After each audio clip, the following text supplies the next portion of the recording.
कौन थे सुखदेव मुनि, क्या है उनके जन्म की कथा। एक बार की बात है, महादेव माता पार्वती को अमृतत्व की कथा सुना रहे थे।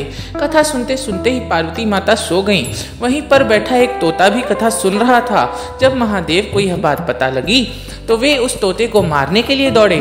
उड़ता उड़ता वह तोता पूरे ब्रह्मांड में घूमने लगा। घूमते घूमते वे वेद व्यास की पत्नी के पास पहुंचा और बहुत ही सूक्ष्म रूप बनाकर वेद व्यास की पत्नी के मुख में चला गया। मुख से होते हुए वह तोता वेद व्यास की पत्नी के गर्भ में गया।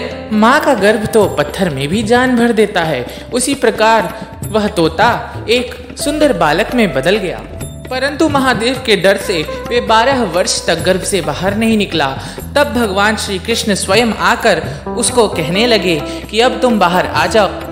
भगवान ने कहा कि तुम जब बाहर आओगे तो इस संसार का तुम पर कोई भी प्रभाव नहीं पड़ेगा, तुम माया से ग्रसित नहीं होगे और बचपन से ही तुम भगवान के भक्ति में लीन रहोगे। ऐसा आश्वासन देकर जब भगवान अंतर ध्यान हुए तो सुखदेव मुनि अपनी माता के गर्भ से बाहर निकले। क्योंकि उनका प्रादुर्भाव तोते से हुआ था, इसलिए उनका नाम शुक रखा गया। सुखदेव मुनि पैदा होते ही वन की ओर चले गए। उन्होंने पैदा होते ही वैराग्य धारण कर लिया। सुखदेव मुनि का स्वरूप बिल्कुल कृष्ण द्वैपायन जैसा था। क्योंकि वे नारायण की कला अवतार थे, इसलिए उनका भी रंग श्यामल वर्ण का। सुखदेव मुनि 12 वर्ष तक अपनी माता के गर्भ में ही थे।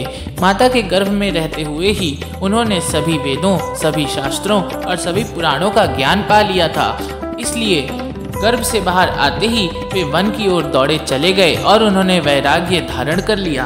12 वर्ष की ही आयु में सुखदेव मुनि को भगवत ज्ञान की प्राप्ति हो चुकी थी, जिसकी वजह से वे बड़े बड़े ऋषि मुनियों को भी उपदेश दिया करते थे।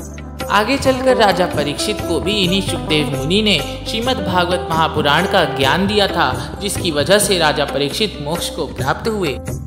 सुखदेव मुनि के संदर्भ में एक और कथा आती है।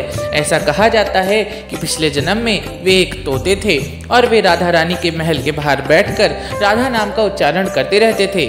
एक बार राधा रानी की उन पर नजर पड़ी तो उन्होंने उसको अपने पास बुलाकर कहा कि तुम कृष्ण नाम उच्चारण किया करो। तो वे हमेशा कृष्ण नाम उच्चारण करने लगे। कृष्ण कृष्ण बोलते ही भगवान श्री कृष्ण उस तोते को हृदय से लगा लेते हैं और उसको वरदान देते हैं कि अगले जन्म में उसके मुखारविंद से सभी पापों का नाश करने वाली श्रीमद् भागवतम कथा पूरे जगत को सुनने को मिलेगी।